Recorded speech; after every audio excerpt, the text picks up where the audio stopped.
it for the audio, or you can even watch back. Giving players all the props, or put them on blast. We don't give no hot takes, only talk facts. We're giving all our devotion, riding high on this wave of emotion. Going all out, yeah, cause this is our time. No, ain't no stopping us till we reach the finish line. All in, we came here to win. We're gonna give everything. S-I-C-K on the run. S-I-C-K, sick, sick. On fire, we're ready to fight. We'll bring the house down tonight. S-I-C-K on the run. S-I-C-K, sick, sick. Play it on the car ride, play it when you lounge. X and O, you know that we can hold it down. Shout out to my man Sammy, got it off the ground. And to all the listeners tuned in right now, got debates, analysis, and speculation. This is sports talk for the new generation. You know where to find us, got a reputation. Sick podcast, your #1 sports destination. We're giving all our devotion, riding high on this wave of emotion. Going all out, yeah, cause this is our time. No, ain't no stopping us till we reach the finish line. All in, we came here to win. We're gonna give everything. S-I-C-K on the run. S-I-C-K, sick, sick. On fire, we're ready to fight. We'll bring the house down tonight. S-I-C-K on the run. S-I-C-K, sick, sick. S-I-C-K, it's the sickest podcast. Tune in for the audio, or you can even watch back. Giving players all the props, or put them on blast. We don't give no hot takes, only talk facts. S-I-C-K, S-I-C-K, S-I-C-K, S-I-C-K, S-I-C-K, S-I-C-K, S-I-C-K. All in, we came here to win. We're gonna give everything. S-I-C-K on the run. S-I-C-K, sick, sick. S-I-C-K, it's the sickest podcast. Tune in for the audio, or you can even watch back. Giving players all the props, or put them on blast. We don't give no hot takes, only talk facts. We're giving all our devotion, riding high on this wave of emotion. Going all out, yeah, cause this is our time. No, ain't no stopping us till we reach the finish line. All in, we came here to win. We're gonna give everything. S-I-C-K on the run. S-I-C-K, sick, sick. On fire, we're ready to fight. We'll bring the house down tonight. S-I-C-K on the run. S-I-C-K, sick, sick. Play it on the car ride, play it when you lounge. X and O, you know that we can hold it down. Shout out to my man Sammy, got it off the ground. And to all the listeners tuned in right now, got debates, analysis, and speculation. This is sports talk for the new generation. You know where to find us, got a reputation. Sick podcast, your #1 sports destination. Giving all our devotion, riding high on this wave of emotion. Going all out, yeah, cause this is our time. No, ain't no stopping us till we reach the finish line. All in, we came here to win. We're gonna give everything. S-I-C-K on the run. S-I-C-K, sick, sick. On fire, we're ready to fight. We'll bring the house down tonight. S-I-C-K on the run. S-I-C-K, sick, sick. S-I-C-K, it's the sickest podcast. Tune in for the audio, or you can even watch back. Giving players all the props, or put them on blast. We don't give no hot takes, only talk facts. S-I-C-K, S-I-C-K, S-I-C-K, S-I-C-K, S-I-C-K. S-I-C-K. Turn up your volume. Because you're about to listen to The Sick Podcast. With Tony Marinaro. 55 seconds left in the penalty, a minute and 27 seconds left in regulation time. Boston 4, Montreal 3. Lafleur coming out rather gingerly on the right side. He gives it into Lemaire, back to Lafleur. Oh! The sickest Montreal Canadiens podcast. You're in the ball! Sports entertainment like no other. Rejoint, on lui fait perdre la rondelle, une passe devant. Et c'est le dégagement et ce sera la victoire des Canadiens. Stanley pour les Canadiens, leur 23e de l'histoire. You found the dogs! John, you found the dogs! He found the dogs! And all together, they worked a young team to the top. And now, a 24th Stanley Cup banner will hang from the rafters of the famous Forum in Montreal. The Canadiens win the Stanley Cup. Brought to you by Energy Transportation Group. Driven to be different. Tibi. Embrace your true nature. And Playground, your premier gaming destination. It's gonna be sick. Marinaro, the Sick Podcast, still in Spain, by the way. But I'll be back in Montreal tomorrow, as a matter of fact. So, one last time from Spain on this Tuesday, August 20th, pre-recorded a little bit earlier. And we're going to talk to Brian Wilde from Global TV Montreal in just about a minute. And you don't have to, I guess you don't even have to guess as to what we're going to talk about. The talk is going to be about Patrik Laine because based on what social media, by the way, is going absolutely nuts. Everyone's talking about Patrik Laine, and yesterday's deal has a lot of people excited. And I wonder how excited or not Brian is, and I can't wait to talk about him. We had a great chat, I thought, last night with Grant McCack from the Recruits Draftcast podcast. Grant brought something up, which I'm going to bring up with Brian. I hadn't really thought about it. And then when Grant brought it up yesterday, I'm like, you know what? He's right. What am I talking about? Well, you'll find out in about a minute. First, though, I'm going to talk to you about Energy Transportation Group. They're a proud sponsor of the Sick Podcast. They're a leading full-service logistics provider serving all of North America. They're driven to be different. I'll talk to you about Bittt Tibi. They're also a partner here. They've launched their new Ultra Lager. It's a refreshing, thirst-quenching beer. Perfect for the hot summer days. Only 90 calories, 2 grams of carbs, 4% ABV per can. Available in a pack of 6 and 12 in grocery stores all around the province of Quebec. It's ultra light and ultra refreshing and brought to you in part by Playground. Discover a world of luxury at Playground. Explore the 30,000 square foot expansion, thrilling games, gourmet dining, live entertainment, located just over the Mercier Bridge, only minutes from downtown Montreal. Playground. Experience the Strip without the trip. I told you I was going to bring in Brian Wilde. Let's do it now. Brian, how are you? Oh, I am so good. This should be less controversial than last time, eh, Tony?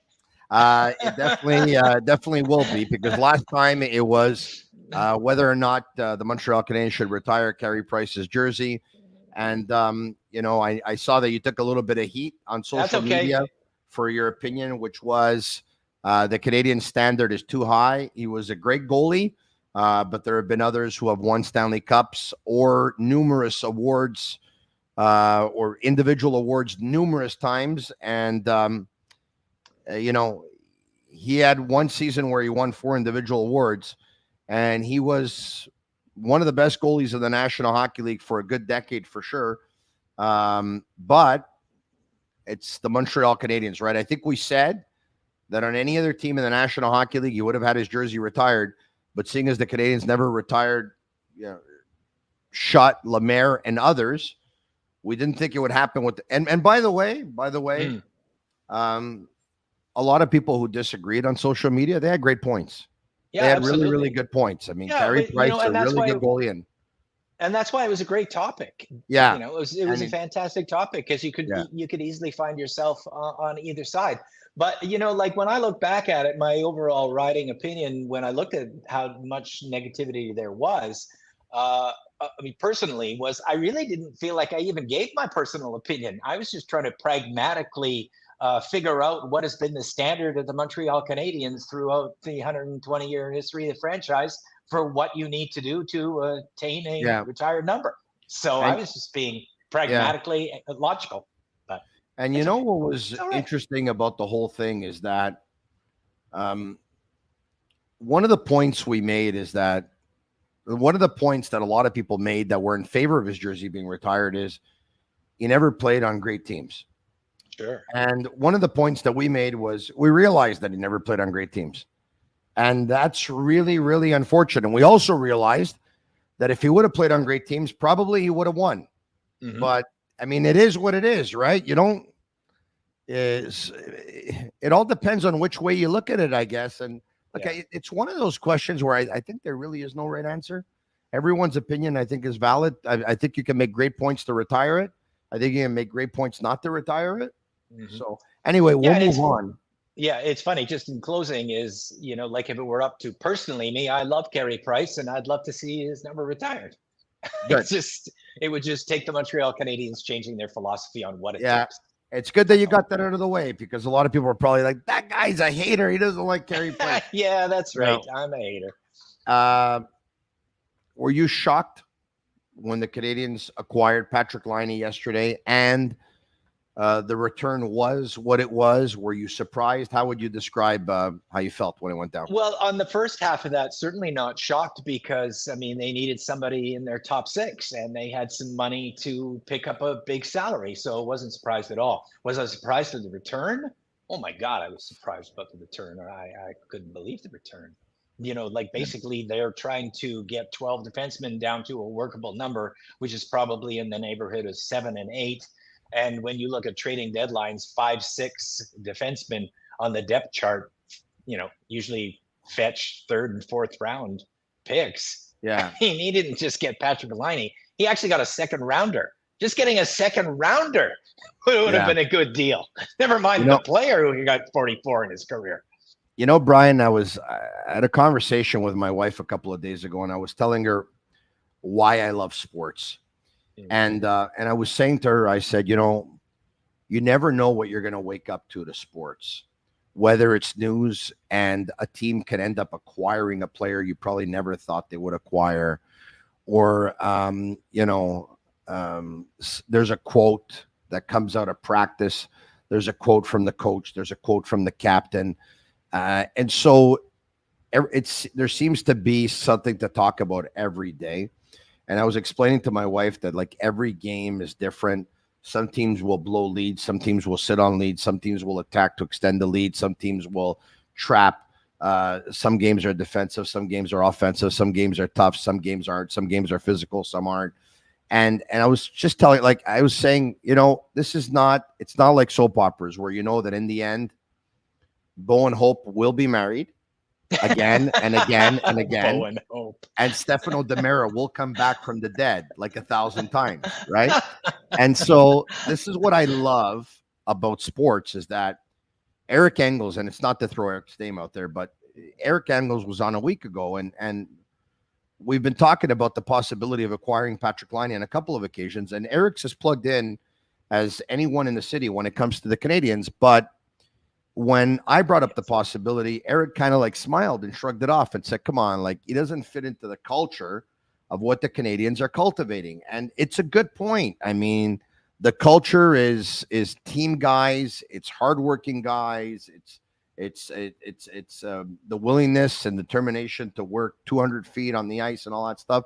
And he's right. And Laine doesn't have that. So he kind of shrugged it off and said, look, I'm not going to tell you there's zero chance. But this is like a non-issue. There's it's almost zero, right? And then a couple of days later, boom, the deal happens. And this is why I love sports. And this deal, it's funny because if you discuss the possibility of the Canadiens acquiring Laine, the fan base would say, no, it's impossible. Or they would say, no, don't touch that with a 10-foot pole. And now they go out and they do it. And everyone thinks he's going to score 40 and they're going to win the cup in the next 3 or 4 years, right? So, well, that was just like Grant McKegg. And that was just like Grant McKegg a little while ago when he said it wasn't going to be Shane Wright and it was going to be Juraj Slafkovsky. And I did a poll on the day before the draft and the day of the draft. And the fan base was 86% in favor of Shane Wright on that day. And Logan Cooley and Slafkovsky only had 7% each. Then they drafted Slafkovsky, and I did a poll that night after they drafted him, and it was a complete turnaround. It was 85% for Slafkovsky. He's the guy, which I think is great because what it really says is that we have our thoughts, but at the end of the day, we are passionate about the Montreal Canadiens. And so if Ken Hughes thinks that that's the right guy, then we're on board with him.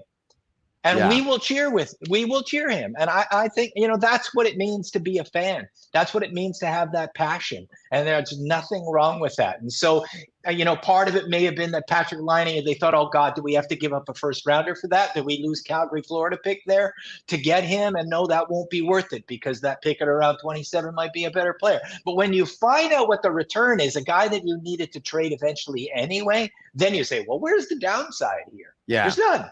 There's no downside. Look, let's put away the excitement of acquiring Patrik Laine for a second, a guy who was drafted second overall in 2016, a guy who Grant told us, by the way, there was a really interesting stat. I don't know if you saw it. It was brought up by Stéphane Leroux originally of RDS, and we picked it up yesterday. We'll talk about that as well. There's so many reasons, but let's put all that aside for a second here. Let's be honest. Players that enter the players' assistance program and then come out of it, there's very few rebound stories and very few success stories. All right. So from a probabilities perspective, it probably won't work out from a probabilities perspective. Having said that, this is what I told Grant yesterday. Grant, I have no problem with this trade. And I know what happened with Laine. And chances are previous history shows us that it hasn't worked for other players for the most part. Pierre Maguire brought up Theoren Fleury's name in an example of when it did work and a player did bounce back to do well coming out of the players' assistance program. But I said this to Grant yesterday. I said, Grant, I got no problem with this deal. I really believe it's a very low risk and it's a huge reward because ultimately, what are the risks here? What did they give up? They gave up Jordan Harris, with all due respect, so much congestion at the left-handed defense. I have a feeling that he was going to end up being put on waivers and he was going to be picked up, so they were going to lose him for nothing. What else is the drawback? He comes in at a salary of $8.7 million over the next couple of years.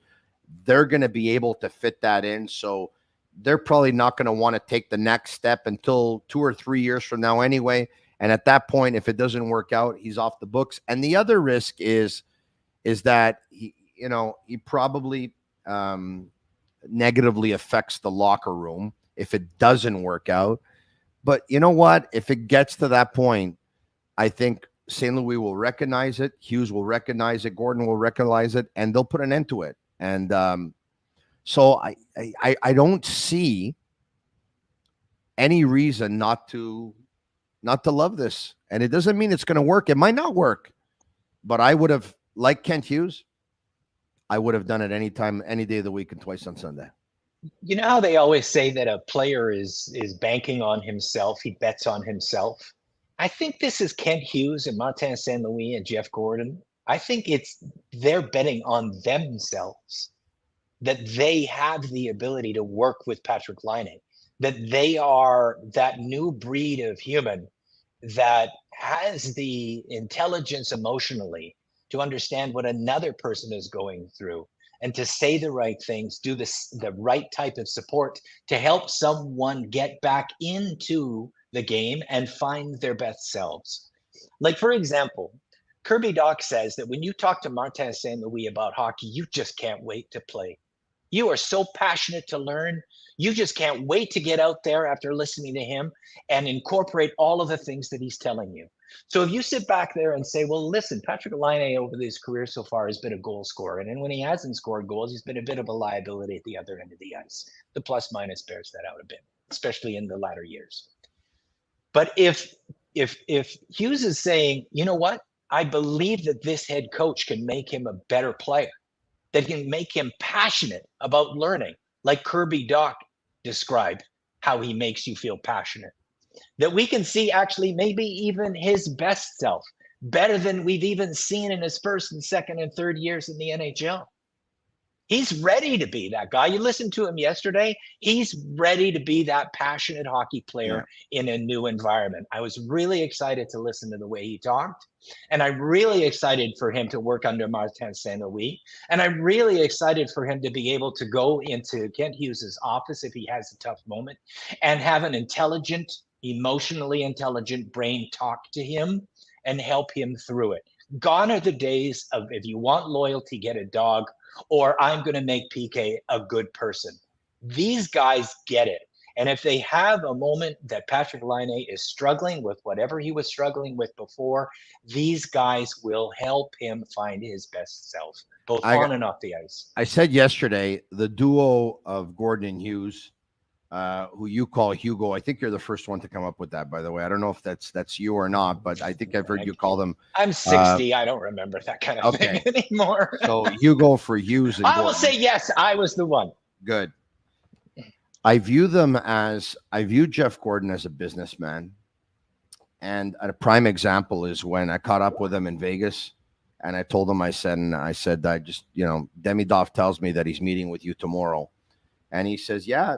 And so, which was, Demidov tells me that he was going to meet with you guys today. And Gordon says, yeah, met with him. Yeah. First time. Went well. Speaks English pretty good.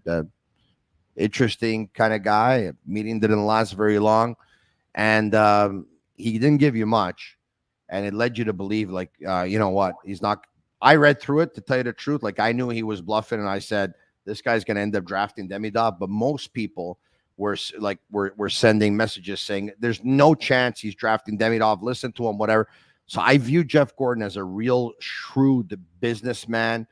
He's got a great poker face. And I view Kent Hughes as like a guy who's constantly playing the stock exchange. Like, I think he's an amazing stockbroker. Like, he waits and waits and waits. And when the value hits its lowest, he buys. And when it hits his highest, he's willing to sell. And I said yesterday, this is the best management team they've had since Serge Savard. I'm not going to say more than Serge out of respect for Serge right now, who won 2 Stanley Cups in 86-93. But I really do believe that the duo of Gordon and Hughes have the potential and the ability. They have the potential to be the best Canadiens management team since the great Sam Pollock. I believe that. Yeah, I agree with you. I've been saying that recently too. I would just agree and offer no more than that. I mean, they are they're not just great hockey men; they're also great men. And in today's day and age, players expect that. They want that. They're looking for it. There was a time when everybody was saying why a free agent would never come, or they were on the no trade list. Like we learned yesterday, Montreal was not on the Laine no trade list. Yeah. So what do you think of the 1-2-3 line? How do you mean that? You have no idea what I'm talking about, right? That's why I threw it out there. Mean. This is interesting. Yeah. Grant McCagg is an interesting guy, right? Grant said,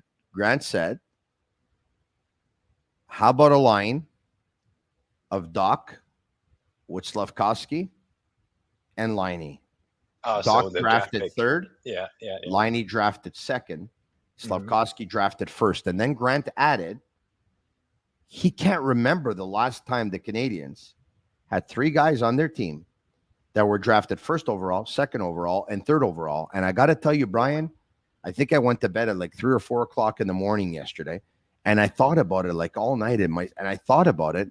I can't remember the last time the Canadiens had 3 forwards drafted first overall, second overall, third overall. And I probably should give my buddy Liam McGuire a call, who's the Habs trivia guru. I don't know if that's ever happened. I'm trying to think, but I would say no, because Doug Wickenheiser was the previous last time, right? So that's the last time that it even had a possibility of happening. And then before that, you had Lafleur. Yeah. So, but he was with guys that weren't taken 2 and 3. So no, I'm going to guess. Not, no. And then we've only been drafting since I want to say 69-ish. So I'm going to guess it never happened. You're out of years, so I'm going to say it's never happened. Yeah. So look, when he brought it up, first thing that came to my mind is, well, you want to take Slavkovsky away from Suzuki and Caulfield. But then I understood the logic, right? Because for the most part, the logic is supposed to be you put your 3 best players together. Now, maybe they're not the Canadiens' 3 best players, but at the time of their respective drafts, if you take a look at that, 1, 2, and 3, It makes sense. Now, can you see them splitting up Slafkovsky and putting Slafkovsky with Laine and Dach? Can you see that? I cannot, because what they built last year, like one of the things that Grant did tweet about, and I stole it very quickly and put it on Call of the Wild, and I've been talking about it all the time since, is the last line of the Montreal Canadiens to get 100 goals was in 1993 when they won the Cup, which is Damphus, Velos, and Muller, and they got 116 goals. And the last time was that long ago, 1993. And since then, they've never had a line with 100 goals. Each year, there are 6 or 7 lines with 100 goals. Last year, there were 6. Then with 100. That line of the Montreal Canadiens last year, when Slafkovsky found his form with Suzuki and Caulfield in the final 41 games, Tony, had 53 goals. Wow. They could become the first 100-goal line of the Montreal Canadiens since 93. And I would really be surprised if they don't organizationally give those 3 a chance to become and hit that marquee number. So it would shock me. It would shock me for them to get that comfortable with each other, get those numbers of 53 and 41 to achieve that milestone and break it up. My prediction this early on here in the 3rd week of August for opening night, if everyone's healthy, is that Suzuki will start with Caulfield and Slafkovsky, and Dach will start with Laine and Newhook. I'll add that I would imagine that I have a feeling that at one point, because every now and then you might lose 2 games in a row or 3 games in a row, maybe even 4 games in a row. Every now and then you might have a couple of players who might go 3, 4, 5, 6, 7 games without a goal. Because of that, because it's a long season, I'd be willing to bet that Caulfield would at one point play with Laine and Dach, or Caulfield will play with Suzuki and Laine, and Slafkovsky will end up playing with Laine and Dach, and Slafkovsky will end up playing with Suzuki. And everyone's going to have a chance, I think, to play with everyone. But once again, my prediction is for opening night, Suzuki, Caulfield, Slafkovsky, and Dach, Laine, Newhook. And then 1 year from now, I think Demidov's going to grab Newhook's spot. Yeah, I agree with that. Yeah, that, and then they get that number that they need to, like 2 years ago, they got 232 goals. Last year, they got 236 goals. And if you want to find success in the National Hockey League, you need to be sitting at 285, 290. Last year, the Montreal Canadiens had the worst lines 2, 3, and 4 in the entire National Hockey League, save one team. And they were worse than that team until the last 2 weeks when the San Jose Sharks actually sat many of their veterans, including Mike Hoffman. So the totals came off. So they were 31st. And the second line was the worst in the NHL among all second lines. And the improvement this year is going to be so immense over what they were last year, that total of 236 can, I think, get somewhere in the neighborhood of 275, which will make a team that was 2.9 goals per game, 3.5 goals per game. And that's going to take them to overtimes a lot, where they lost by 1 goal 24 times. If they get 1 more goal per game, even half of those times, they become a much better hockey team. Much better. But could you imagine the Canadiens' power play this year with Suzuki, with Dach, with Caulfield, with Slafkovsky, with Laine, with Lane Hudson? Could you imagine them on 3-on-3s in overtime? Could you imagine them in shootouts? And you talked about going from 236 to 275. There's one way you can do it, obviously, is look for better seasons. Well, Dach is coming back from an injury-plagued season where he only played 4 periods. You know what? If he puts up 25 goals, boom, you got 25 right there. You're looking for another 20. Laine might give you that. He might give you 25. He might give you 30. If not, you're looking for more from Caulfield. Maybe you're looking for more from Slafkovsky. But I'll say this. Let's not forget the power play. The power play has been a bad power play for many seasons now. A bad power play. Anywhere between 26 to 31 in the National Hockey, 26 to 32 in the last 5 or 6 years, whatever it is. Laine Hudson is going to find these guys. It's going to be unbelievable. I got a think question for you. it's got the potential to be the best Canadiens power play since the 70s. All right, here's my question for you. Give me your 5 guys on the first unit.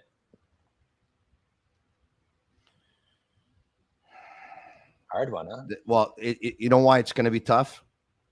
You want to have your goal scorers on the power play, obviously. But Caulfield and Laine both love to set up on the left side. But I'll have what I'm. So I'm going to say this: Suzuki, Yeah, Caulfield, Laine. That's 3. 1D, Hudson, and Slav. There you go, 1D. Yeah, that's mine. 1D. But you know, How about Slav at the point? Do you think he works there? I don't think he does. But Doc, and I would say that the second unit will be Doc, Newhook, Matheson. I think they're going to do 4 forwards again. Maybe Joshua Roy. And am I missing somebody here? Maybe Armia from time to time. Everybody. I think you got Armia everybody. from time to time. I think this is a real. I mean, obviously, it's pretty early. We're August 20 here, but Yeah. I think actually they may go with 2 units of equal strength. Oh, really? Yeah. Well, the one way you because can do it. I think the setup isn't great with Caulfield and Laine, and then pushing Slafkowski back to the point. I think that gets challenging. I don't think that's where he belongs. And he's such a big man, and he just works so well in front of the net. He's just so hard to get. They might do this, he's Brian. just so dominant. Brian, they might do this. They might put 1 full line with 2 Ds. Right, because this way you're not off your rotation. It makes it so much easier when you're changing lines up again, type of thing. Right, you don't get out of your rhythm. Yeah, I think it's going to be first line with 2 defensemen and second line with 2 defensemen. Could very well be. That would make it easier, I think.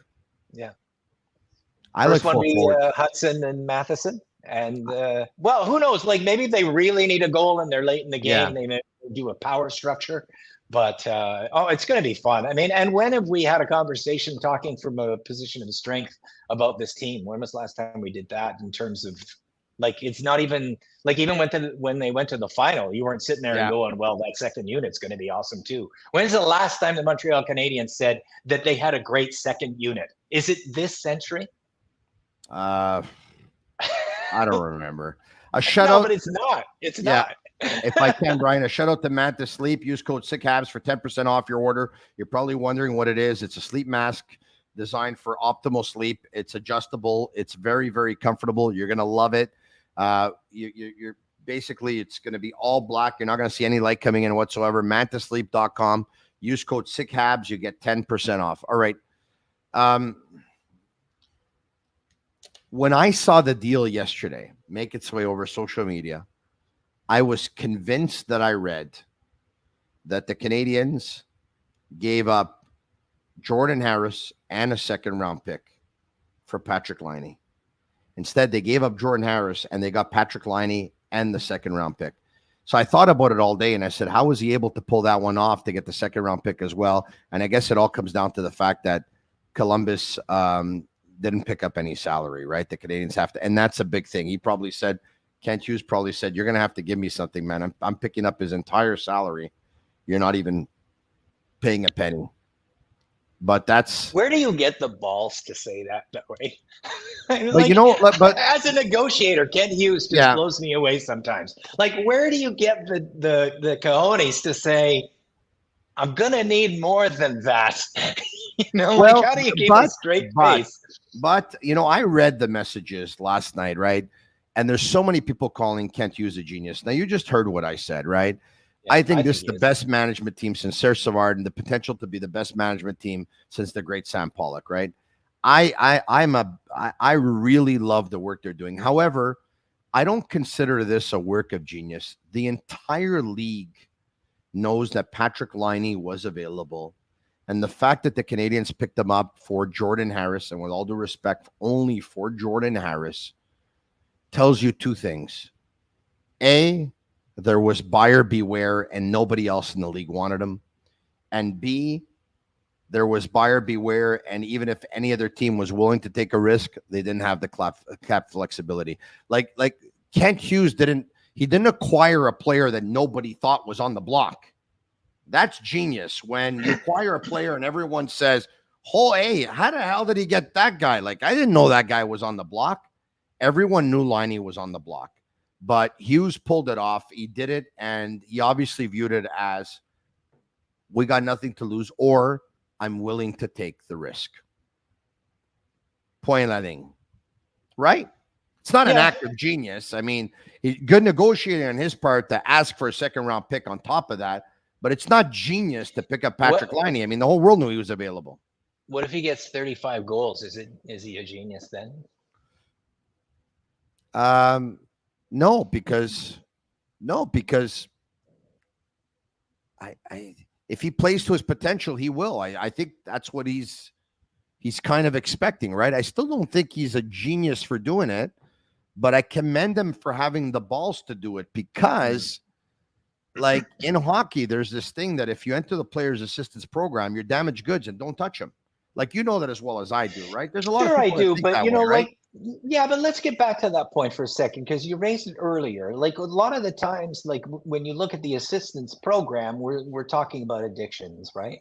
Yes. Whether it be drugs or alcohol. Like, addictions are, I mean, they're called that for a reason. You can't control it. It's beyond you. Your personality can just not handle it.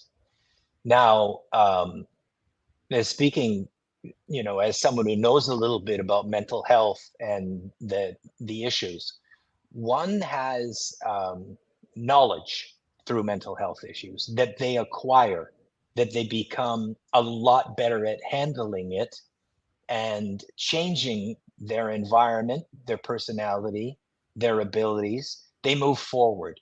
One moves forward with mental health issues much better than one moves forward with addictions. There is a learning curve when one first feels mental health issues. That I'm not suggesting that they don't stay with you. I'm trying to be careful here because I don't want to minimize it, because it is, it's very important and very difficult, and people that have them struggle mightily with aspects of them. But there is also a learning curve. Like when someone first says the sentence, and we need to use real sentences here to tell a real story. So let's say if somebody says, I'm feeling for the first time in my life depressed, and I don't know what to do about that, but I'm having very serious and bad thoughts. Once you learn how, through psychiatrists, through the learning that you do through therapists, you can move forward. Knowledge is king. An understanding of your own self makes a massive difference in how you move forward and handle it. And you can leave 90% of it in the past. You'll always have it as a small part of you that you continue to fight through. But there is a learning curve, and you can find that you can put much of it in the past and succeed and have a great life. Now, I don't know exactly what, because Patrik Laine doesn't want to talk about it. All we know is it's some form of mental health issue. Yeah. But if he's taken the courses, if he's done the work, if he's picked up the knowledge, if he has increased his support system, he can rise above this and move through it in a very positive way. It'll be, once again, it's the most challenging market in the entire National Hockey League to do so, because it's the most pressure environment that there is. He said yesterday that he thrives on the pressure. We'll wait, and maybe, Grant was saying maybe, he wasn't very motivated in Columbus, and he needs to be motivated the way Montreal can motivate you, and so we'll find out soon enough. Can I mention something on that point? Sure. Because, and again, this is a little bit of speculation. This is the kind of thing you probably don't even do on Twitter, because it just gets so toxic when you do something like this. But reading between the lines, he said yesterday, what they changed in Columbus didn't move the needle. So what did they change? They changed a coach, they changed a GM, and it didn't move the needle. So why was the needle not moved for him? It has to be in the locker room. It's the only needle left. Yes. So there's something in the locker room that wasn't right there, Tony. And they Listen, didn't make the we've change heard through the grapevine that he didn't get along with a lot of his with all of his teammates. Right. So, I mean, he's not the first, and he definitely won't be the last. And Winnipeg but is I the guess same. that's where leadership kicks in, right? Because that's what I was going to say. if the Canadiens have the kind of leadership, there's some locker rooms that they'll make you get in line, and maybe he comes here, and once again, there's a lot of players that are younger than him, and he feels that he could be a leader or a mentor on this hockey team. But I like the fit with Marty St. Louis coaching this team. Yeah. If Marty St. Louis can't get Patrik Laine excited, if he can't get him motivated, if he can't get him to buy in, if he can't get him to produce, I don't think anyone can. I'm not telling you that Marty St. Louis is the best coach in the National Hockey League. What I am telling you is I think he's the best coach for the Montreal Canadiens, and has been for the last couple of years, and will be for the next couple of years with what they're trying to do. Patrik Laine talked about it yesterday. He wasn't lying. The word is out there around the league. The players like playing for Marty St. Louis. I think the Canadiens play a fun brand of hockey, and I think Patrik Laine needs to start having fun again on the ice. Absolutely. I think that's the absolute key. And if you look at it too, we're in a transitional place right now, I think, in society. And hockey is a part of society. Like 10, 15 years ago, there were words like, and you know it from the past, and you know it from some of the things that are happening in the past that are people that are still trying to get through in the hockey world. So you had things that were normal, like initiations, froshing. You had sexuality being questioned. Well, we're in a moving world here, and those things are not acceptable anymore.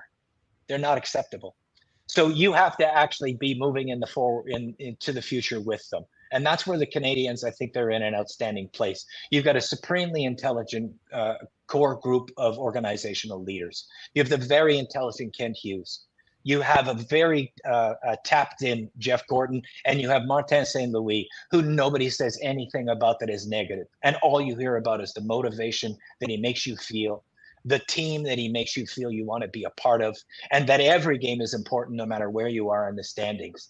And then you have to look at what all of those things bring towards the actual players in the locker room. And now you look at leaders like Mike Matheson, who when you listen to that man, and David Savard, same thing. You've got organizational leaders that are a part of a changing world that's moving to the future.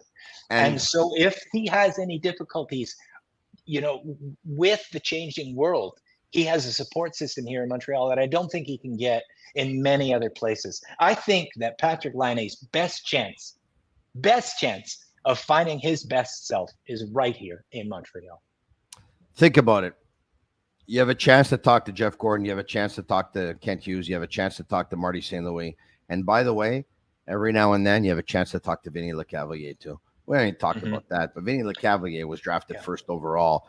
The owner of the Tampa Bay Lightning called him the next Michael Jordan of hockey. He knows what it feels like to have a lot of pressure put on you as an 18-year-old. Right. And let's go back, Tony, to 2010, if I could. Sorry to interrupt for a second. I'm so excited, though, to talk about it. I do it all the time. But let's go back to 2010, where you hear something like the intimidation that Daniel Briere, when he's getting a dressing down from his head coach in Montreal. Like, that's not acceptable anymore. And Patrik Laine played for a coach that it's still acceptable in his mind to do that kind of thing. That's not going to happen anymore. Some people handle that well, and some people don't want to handle that at all. And we're working towards a world that's just not acceptable anymore. And Martin St. Louis knows that that's not acceptable anymore. So again, that's another reason where you just look at the past versus the future, where he's got a great chance to work with these people that are moving towards the future. In ending, you think the Canadiens make the playoffs as early as this season? Wow. No, not just yet. Because I think that the parts that are coming together are still too immature. Kirby Dach has 4 periods in his last year, and Laine Hudson's going to have some growing pains. So I'm going to say not this year, but very close next year, if not next year. What do you think? I'm going to put him up to 85. 85 points. I think in the month of March that they are going to get be it. playing those very meaningful games. It's possible. You know, I believe that. I believe that they will be knocking on the door. But one of the things that has to happen, I mean, they can't be injury plagued the way they have in the last 3 seasons. I mean, it's been beyond ridiculous at this point. Brian, it's a lot of fun.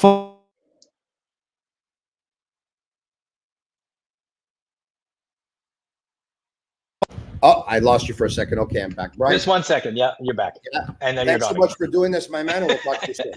All right, cheers. All right, cheers. There you have it. Brian Wilde from Global TV Montreal, Marinaro. Special thanks to all of you for watching. Leave us a 5-star review on Apple. It's our way of feeling the love. I'll be back tomorrow night. Same time, different place. I'll be back in Canada, back in Montreal. For Shane Gaumont, I'm Master Control. It's a sick podcast. Ciao for now. And that's a wrap. Hope you don't miss us too much until next time.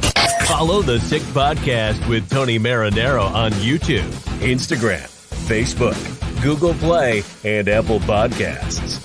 The Sick Podcast is brought to you by Energy Transportation Group, driven to be different. LaBeat.tb, embrace your true nature. And Playground, your premier gaming destination.